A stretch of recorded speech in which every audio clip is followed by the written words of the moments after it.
Luto na ang ginataang kalabasa with ampalaya. Guys, masarap to guys. Tapos may hipon.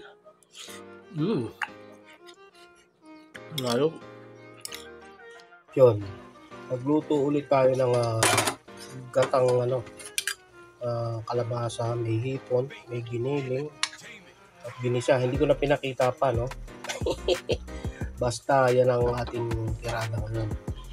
At lalagyan ngayon natin yan ng ampalaya. Ang kapartner ngayon yan yung galunggong na prito. Diba? Lagyan natin. Tapos huli na yung gata. Makain ba kayo yan? Sarap yan. Gulay naman tayo. Diba? Hindi ko na isa-isa pa. Sarap yan, boy. Yan, pag naluto yung ampalaya, saka natin yan na titirahin ng gata at titimplahan. Okay, tapa muna natin. At yun, kumukulo na.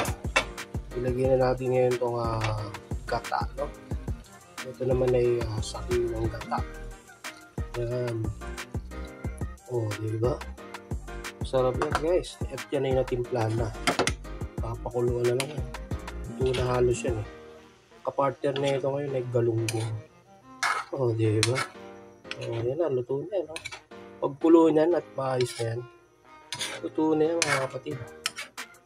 Plating ka na yan. Ang ka pa. Diba? Yan may hipon yan. Giniling. So, takpan natin at pauluan. Alright. At ayun na nga, ayun na. Luto na talaga. Yan, medyo maganda kasi pag medyo may sabaw-sabaw. Dahil pag lumamig na yan, ihigop din na ng sabaw. Yan guys, pwede na to. Tignan na natin yan, The best. Alright.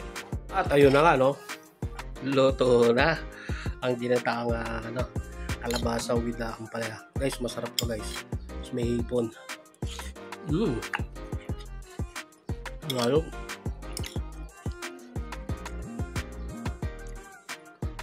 Try nyo,